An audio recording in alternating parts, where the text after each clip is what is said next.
Right now, something is breaking inside the global financial system.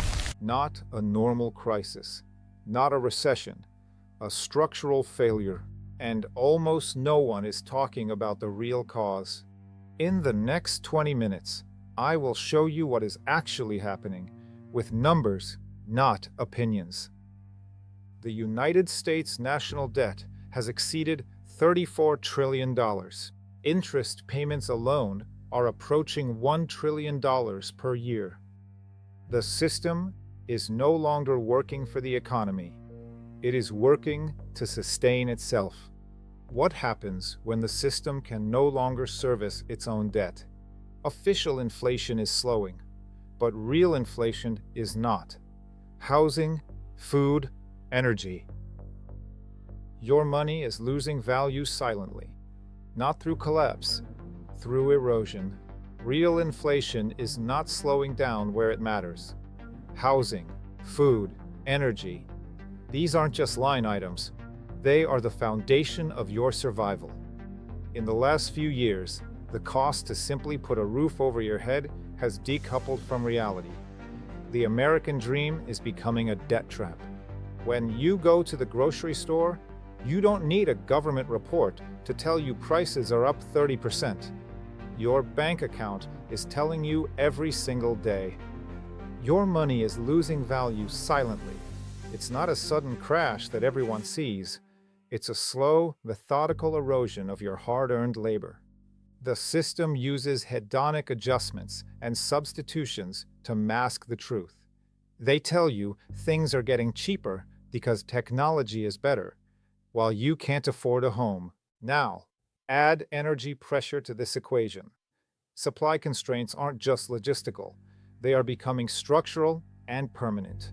Geopolitical fragmentation is tearing apart the old supply lines. We are moving from a world of abundance to a world of strategic scarcity. Years of underinvestment in traditional energy has left us vulnerable. You can't print energy. You have to extract it, and that takes time and capital. This pressure compounds.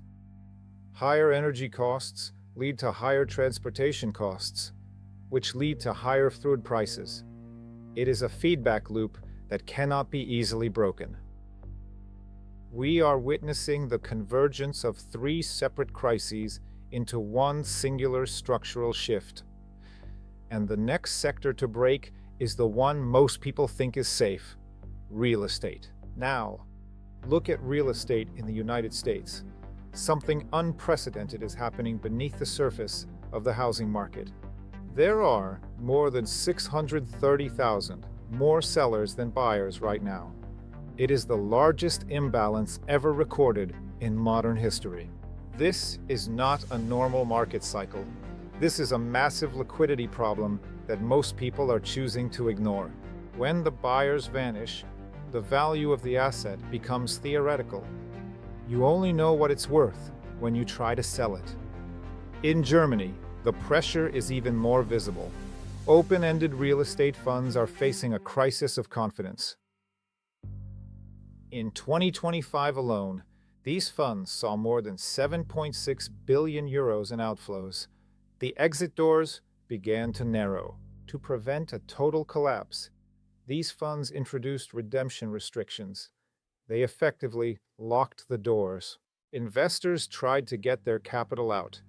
They found that the liquidity they were promised was nothing more than an illusion. They couldn't exit. And this is just the beginning of the great liquidity freeze. What happens when the entire system is built on assets that cannot be sold in a crisis? That is the question no one wants to answer. Who pays for all of this? You do. Your money loses value. Your investments get locked. Your access gets restricted. And at the same time, control increases. More regulation, more reporting, more friction. The system is being tightened around your mobility. This is not chaos. This is transition. Every major financial shift in history was preceded by instability. We are at the end of an era. We have moved from the gold standard to the fiat era, and now we are being pushed into something entirely different. The new system is already being built. Tokenization, blockchain, artificial intelligence, assets are becoming digital, fractional, and programmable. This isn't just about speed, it's about control. Programmable capital means the system can dictate where and how you spend.